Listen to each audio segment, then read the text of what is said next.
Aujourd'hui, nous parlons de 6 secrets de l'entrepreneur qui réussit.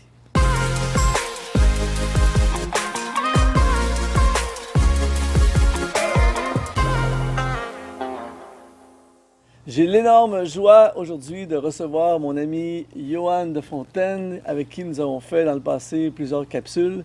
Johan est un activateur, est un entrepreneur, est un pasteur, est un leader et un développeur de projets comme j'en ai rarement vu dans ma vie. Et qui de mieux pour nous parler aujourd'hui du développement de nos entreprises, de nos projets. Et Johan, bienvenue sur exponentiel.net aujourd'hui. Et nous voulons parler de 6 secrets de l'entrepreneur qui réussit. J'aimerais dire aux gens qui nous regardent que, puisque je te connais maintenant depuis pas mal de temps, tu as fait beaucoup de projets, beaucoup d'entreprises et tu es quelqu'un qui réussit ses projets et ses entreprises. Et il y a beaucoup de gens qui sont entrepreneurs, qui rêvent d'entreprendre ou qui font des trucs, mais que finalement ça part en vrille, ça ne se termine jamais dans le succès. Alors, comment on fait pour démarrer et faire des entreprises qui réussissent? C'est quoi les 6 secrets? On veut les savoir. Alors, le premier secret, ça va être fou parce que c'est très simple et je sais que tu aimes ça quand c'est simple. Mais c'est être un vrai entrepreneur. Tu vois, j'ai vu tellement de personnes qui se disaient entrepreneurs alors qu'ils n'ont pas la mentalité, ils n'ont pas les capacités, ils n'ont pas les aptitudes pour être entrepreneurs. Moi, je différencie deux types de personnes, les employés et les entrepreneurs. Et tout ça, c'est une question très simple à se poser, c'est par rapport au risque. Est-ce que je suis averse au risque ou est-ce que j'aime le risque? L'idée, c'est pas d'être un fou là, qui va sur un mur et qui sait qu'il va se planter, mais c'est comment je réagis par rapport au risque. Est-ce que le risque, pour moi, est une opportunité de réussite ou est-ce que c'est, quelque part, une possibilité d'échec? C'est-à-dire qu'il y a des gens qui sont vraiment, ils ont été formatés pour être des entrepreneurs et d'autres non. C'est ça. Et en fait, le problème, c'est aujourd'hui, tout ce que tu as à faire, c'est que tu ouvres un compte Instagram et tu écris entrepreneur. Exactement. Et puis tu es un entrepreneur, mais la vérité, c'est que on ne l'est pas nécessairement. Beaucoup de systèmes en France, par exemple, nous ont emmenés dans une forme d'auto-entrepreneuriat où là, en fait, on a des salariés, des employés qui se mettent à leur compte. Être à son compte, ça ne veut pas dire que tu es un entrepreneur. Ça prend une mentalité, ça va en profondeur. Tu ne peux pas rentrer le soir avec cette aversion au risque, sinon tu vas mal vivre ton entrepreneuriat. Et si tu vis mal ton entrepreneuriat, les gens autour de toi vont mal le vivre. Donc pour réussir, il faut être un entrepreneur. Il faut être un entrepreneur. Sinon, on travaille pour un entrepreneur. C'est pas employé ou entrepreneur, il n'y a pas un qui est meilleur que l'autre. C'est une question intérieure. Okay. Par rapport à l'aversion au risque. Donc, les gens doivent faire une prise de conscience et se dire, suis-je un entrepreneur ou pas? Et si on ne l'est pas, on sort de cette route le plus rapidement possible. Exactement. D'accord. Mon deuxième point ce matin, c'est avoir une stratégie. Moi, j'ai une vision, une stratégie, une vision pour mon entreprise. Si je n'ai pas de vision, je ne peux pas emmener une équipe là où moi, je ne sais pas où je vais. Tu vois, aucun capitaine de bateau a pris le bateau à un moment donné et dit, les gars, je ne sais pas où on va, puis on y va. Il n'y a rien de pire qu'un bateau qui tangue. Ça donne comme on dit en français, ça donne la gerbe à tout le monde. Tu vois. Donc il faut avoir une stratégie, il faut avoir une cible. Chaque produit, chaque entreprise a une cible de clientèle, se reconnaît dans une clientèle. On sait que par exemple, Nespresso ne va pas être la même clientèle que Dolce Gusto. C'est pas les mêmes choses, c'est pas les mêmes clientèles. Donc trouver sa clientèle, assumer sa stratégie par rapport à sa clientèle, au risque que des fois, effectivement, ce soit compliqué parce que des fois, tu ne trouves pas ta clientèle. Comment, tu sais, dans l'univers chrétien, on va dire, souvent on dit, bon, c'est le Saint-Esprit qui me dirige et tout ça.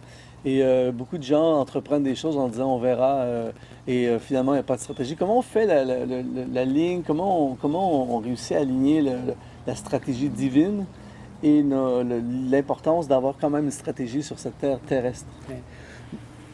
C'est fou cette question-là parce que je suis en plein dedans avec beaucoup de personnes autour de moi que j'aide aussi dans l'entrepreneuriat. La réalité, c'est de se poser la question de savoir, est-ce que Dieu est dans l'affaire? Est-ce que Dieu est déjà dans l'affaire? Mais souvent, on pense que si Dieu est dans l'affaire, alors j'ai rien à faire. Mais la réponse de Dieu, c'est si Dieu est dans l'affaire, tout commence à faire. Tu dois commencer à faire, commencer à travailler. Il n'y a aucune personne qui a réussi dans la Bible. Il n'y a aucun homme qui a été utilisé par le Seigneur en étant sur une plage. Alors à Montréal, c'est un peu compliqué, mais en étant sur une plage, tout le monde est en train de travailler. Élisée travaillait, Élie travaillait, Jérémie travaillait. Voilà. La valeur travail, c'est une valeur capitale, c'est une question de cœur. C'est vrai que quand on voit l'Arche de Noé, par exemple, il y avait vraiment un plan, il y avait des mesures, il y avait vraiment une stratégie. Donc, une stratégie. Une vision, une stratégie. Mon troisième point ce matin, c'est savoir anticiper. Encore une fois, j'ai plein d'images qui me viennent en tête là, mais je vois plein de gens qui ont fait leur journée d'entrepreneuriat, qui sont à fond, qui ont posé des fenêtres, qui ont fait plein de choses, etc. Puis qui rentrent à la maison, puis alors qu'ils commencent à faire leur comptabilité, tu vois. Et puis alors, leur comptabilité, la première chose qu'ils font, c'est payer les impôts, payer en retard. Ils ont des factures partout, des trucs comme ça, des trucs dans leur bureau, des bureaux n'importe comment, etc. Ça, c'est du classique. Parce qu'ils n'ont pas anticipé.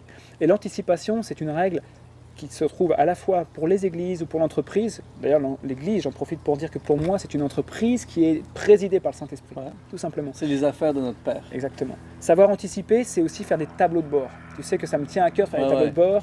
Je vous présente Monsieur Tableau de bord. Mais pour moi, faire une capsule juste là-dessus éventuellement. On va en faire une sans problème, de 3-4 heures.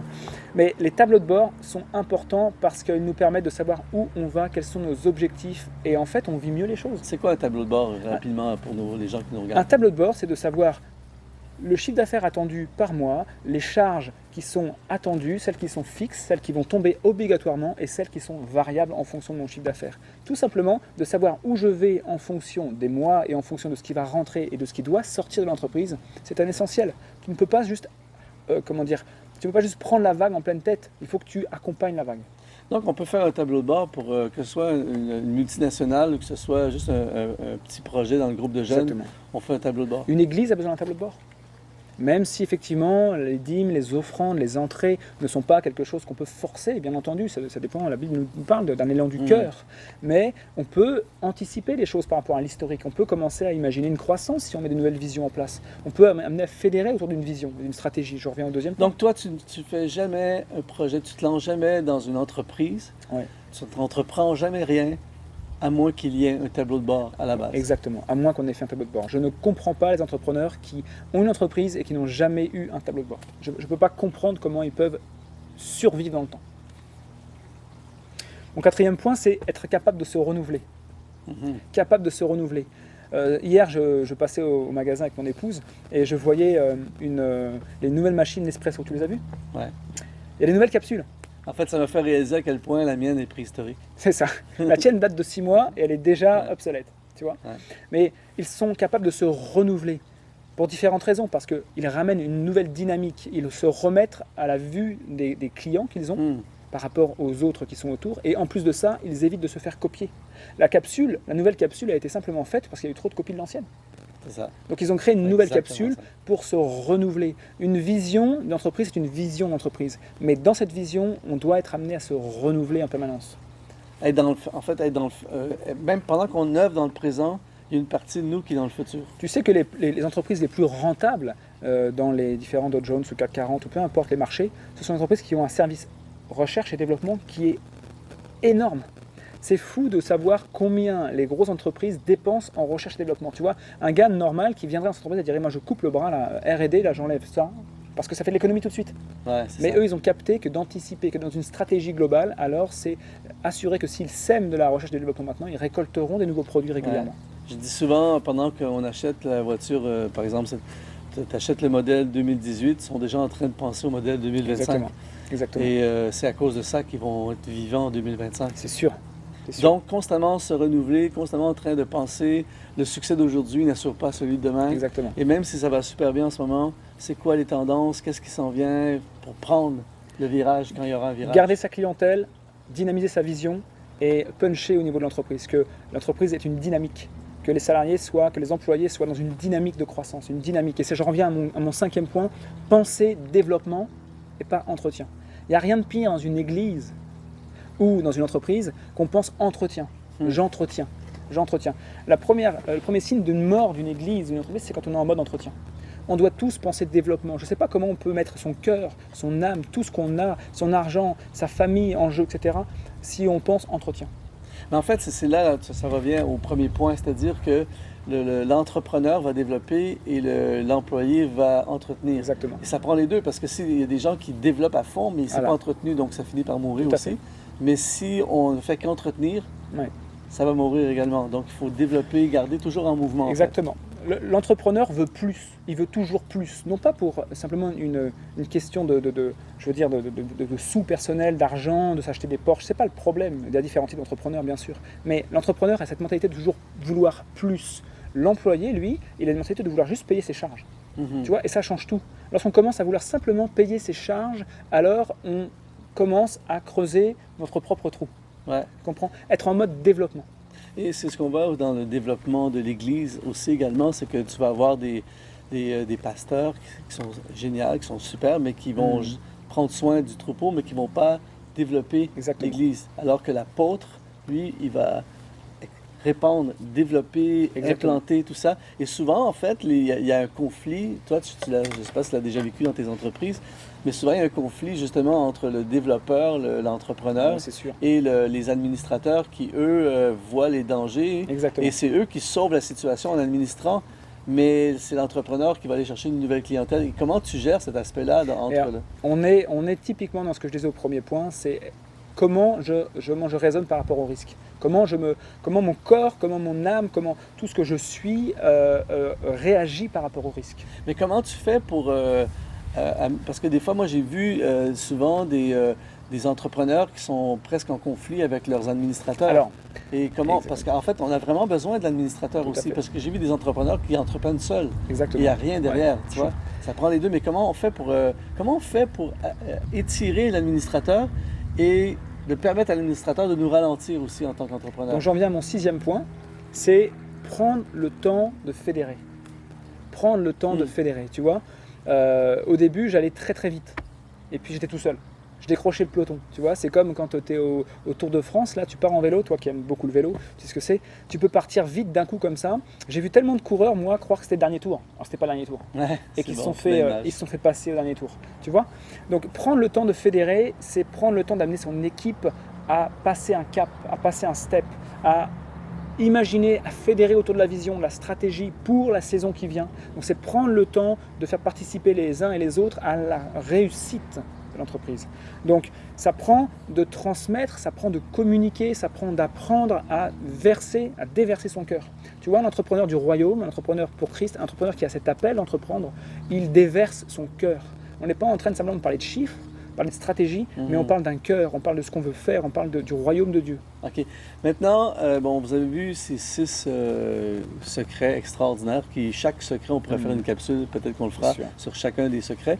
Mais comment on fait, en conclusion, comment on fait pour savoir si on est vraiment un entrepreneur ou parce que est-ce qu'on peut être un employé à tendance entrepreneur? Ouais.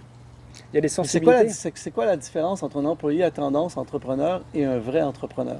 Un entrepreneur, il va être capable, il va avoir besoin de quelqu'un à côté de lui pour justement de temps en temps le descendre de 2-3 niveaux là, au niveau de l'excitation. Parce qu'un entrepreneur, moi je ne sais pas pour ceux qui nous écoutent, mais en tout cas moi je suis toujours excité. Moi tous les projets m'excitent. Ouais. Mais à un moment donné je me pose, Je et je me confirme. dis, est-ce que ça c'est bon pour moi? Est-ce que ça Dieu le veut? Est-ce que j'ai les moyens de le faire? En termes de temps, en termes de ressources financières.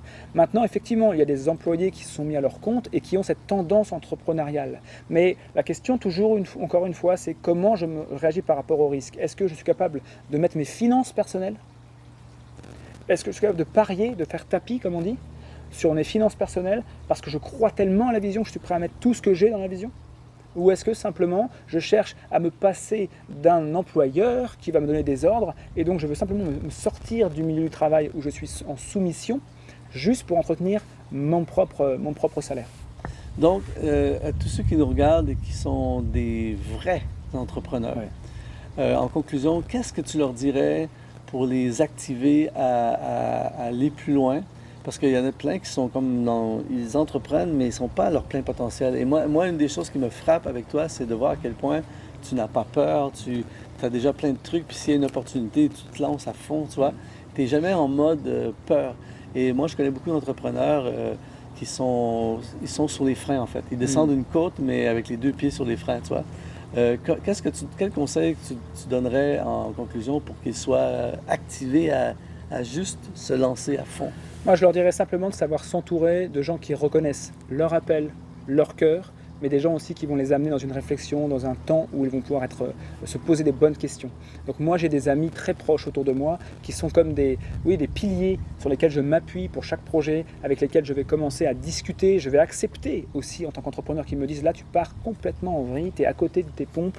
Voilà, il faut accepter une forme de soumission aussi. On est soumis les uns aux autres. Un entrepreneur n'est pas meilleur qu'un employé. Un entrepreneur a son appel, un employé a son appel, et on doit aussi s'entourer de gens qui sont capables de nous dire, c'est comme un vrai ami quoi, finalement. On doit être capable de recevoir l'information positive ou négative. Donc sachez vous entourer, sachez accepter aussi les critiques constructives. Pas celles qui détruisent, mais celles qui construisent.